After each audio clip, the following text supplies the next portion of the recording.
couple of questions for Zach Harris. Or, yeah, you can take that off. Over the floor. Third row left, Dan Holt with 11 Warriors. Zach. Minnesota's got a very experienced offensive line. Just curious when you watch them on film, how it stands out about them. They're big. That's the first thing I noticed. They're all like above 340. They move well. They're very fast. They move laterally. That's definitely never been a challenge for us on the D line. But I feel like we're an experienced D line as well, so it's going to be a good matchup. Yeah, I know they have an offensive tackle who's like 6'9", 360 or whatever. Does it help that you're going against DeJuan Jones in practice? Help prepare for that? Yeah, whenever I see a big tackle, I always compare him to DeJuan to see how big he's going to be. I've been playing against DeJuan since my freshman year, so. I'm sorry. So second row right, Tim May, Letterman row. Yeah, with that said, Zach, what is the key against going against guys that are overtly huge like that? Because they're even bigger than y'all's offensive line from an average standpoint. For a guy like you, what is the key there? Just relying on the fundamentals, just hand placement, to make sure your pads are low, making sure your steps are right in the right place. Because if they get on you, they get leaning and running you to big body, it's hard to stop it. And for you guys, depth-wise, do you feel like y'all are in a place now where Jack and JT can supplement you and Javante and Tyreek? I mean, what's the sense of security, confidence in those guys? Yeah, definitely. I trust both of them on the field. They both know their plays, know their assignments. They both playmakers. So when I'm not on the field, I trust those guys to go out there and get the job done. Second row middle, Bill Rabinowitz with the Columbus Dispatch. I assume you do go against Dewan quite a bit. What stands out about him other than obviously the size? He's big. Like I said, that's the first thing. Despite how big he is, he was a hooper in high school, so he's got good feet. He's athletic. He's not just one of those big guys who can't move. He's got good feet, and that's just the challenge. Normally when you see a big guy, you want to get him to move his feet to get around him. Well, he can move his feet just as well as somebody who's not as big, so that's probably the biggest challenge with going against Dewan. And there's been a lot of talk. You've embraced this. Coaches have said this is going to be your breakout year. Give me a sense of your mindset as coaches. I'm just gonna go out there and try to make plays. Do my assignment. Fit in the role the defense has for me, and try to make all the plays that I can, or all the plays that come to me. I feel like when you go out looking and searching to make plays, you end up getting lost and not doing your assignment. Second row right, Austin Ward, Letterman row. Zach, we were talking about Jack and JT. Obviously, they earn that trust in the training camp and workouts and everything you do, but it's a different thing when you get into a game, right? Like, are you curious about how they will handle that first game, even after what you've seen throughout practice? Not really. I feel like everybody gets nervous the first game. Everybody has pre-game jitters. So once they get that first play in, they'll realize it's just football and they'll be just fine. You're a captain now, but what will you tell those guys about game one? Just that. I'll tell them just that. You're going to get on the field, you're going to look at the stands, and then be lost for a second. You're like, holy crap, there's a bunch of people looking at me and watching me through on TV, and then you just got to take a deep breath and be like, okay, be where my feet are at, be on the field in this play. Don't worry about the play before, don't worry about the play after, just play ball. Second row middle, Nathan Baird with Cleveland.com. What did you need to see from C.J. Stroud during the preseason camp to have the kind of confidence that he's the guy to be starting? I don't really watch C.J. practice. People always ask about the quarterbacks, and I have no idea. I just see the ball caught down the field. I have no idea how do you evaluate quarterbacks. That's all on Coach Day. But I have 100% faith in C.J. I've heard from nothing good things from the receivers that he can get the ball anywhere on the field at any time from anywhere, and that's always an advantage to have a guy like that with that kind of arm around the offense. What did you see from the guys lining up next to you, not just Haskell, but especially some of the guys who we haven't seen so much, Tron, Antoine? Where do you see them being ready to play on Thursday? Yeah, those guys made a big jump, this season. Especially Antoine. I'm most proud of him. He stepped up not just as a player but as a leader. He's a guy that even I look up to. It's like, okay, if I'm having a bad day, I'm bad at Antoine.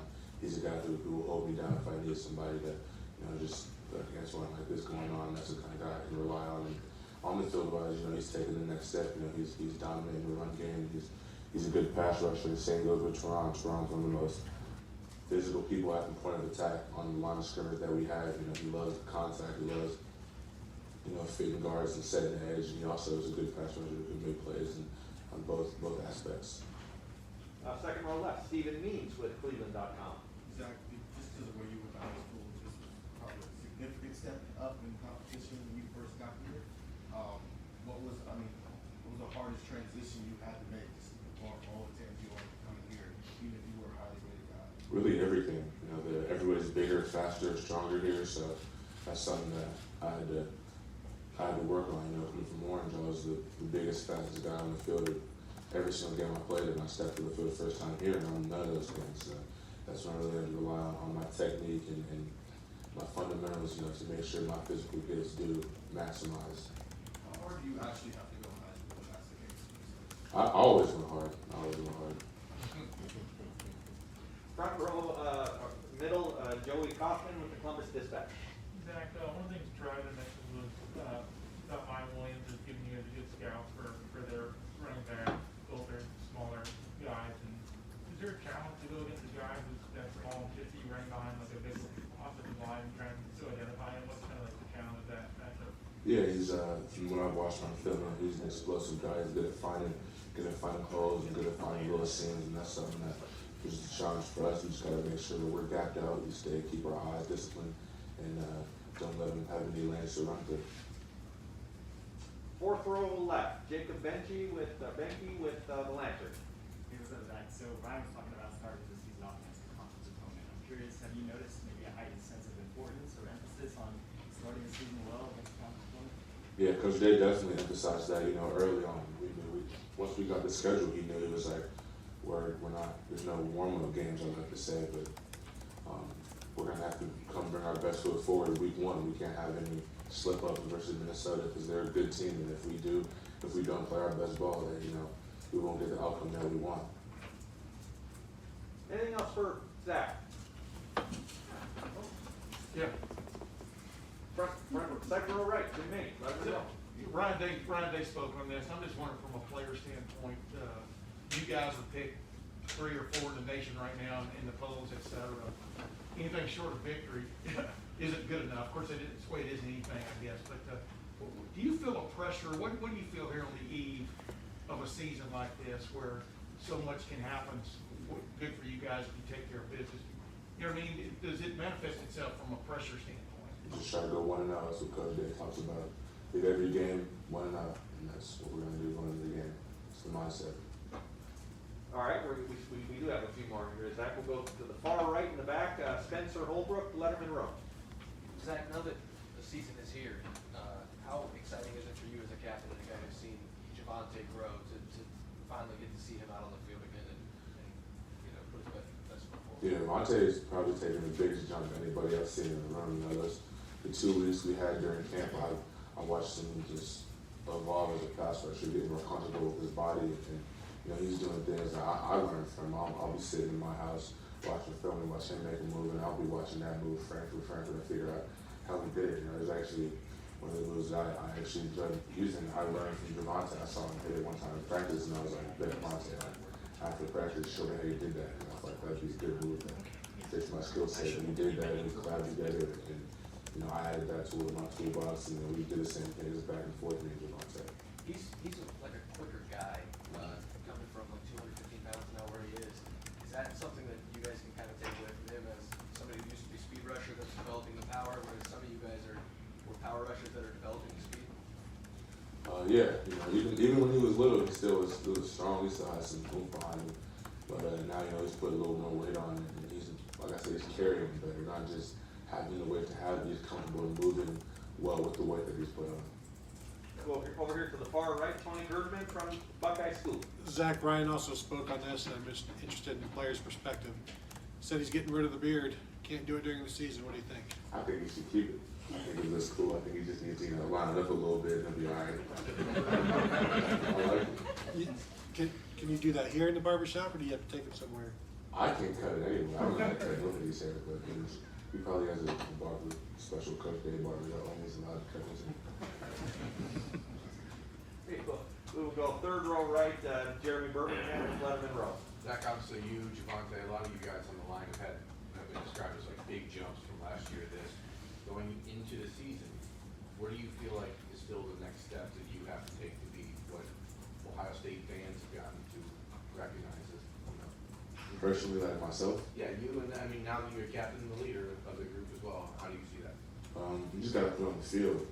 You just gotta go out there and play versus another opponents like we do in practice. And if we do that, it's gonna be fun to watch and fun to play. And we got last questions coming from third row left, Doug Lamreese from Cleveland.com. Zach, I think sometimes we talk a lot about development with guys who may be lower rated recruits when they got here, and sometimes we think the five-star guys are just about talent. But could you just talk about your developmental process as a guy who has a lot of talent, came in with a lot of talent, and what you've done to get where you are now as a player entering year 3? Well, one thing, I think a lot of people put too many emphasis on the stars. You know, like once Coach Mick always says, once you get here, you have 0 stars. You're back to ground zero. So all that 5-star, 3-star, 4, that doesn't really matter once you get here. It's just who's willing to work. Because once you get here, everyone's talented. Everyone can play football.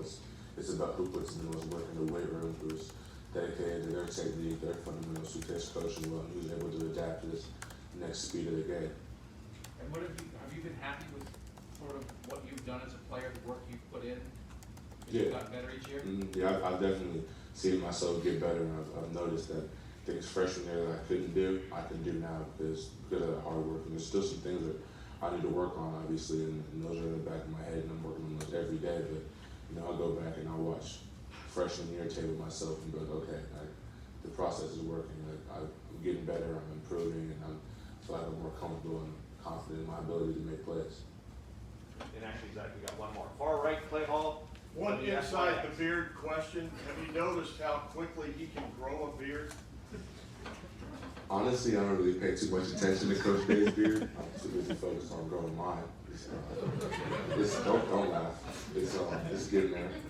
It's a process, but I'm working on it. Zach, I have a question. Do you notice anyone else's beards that look really good?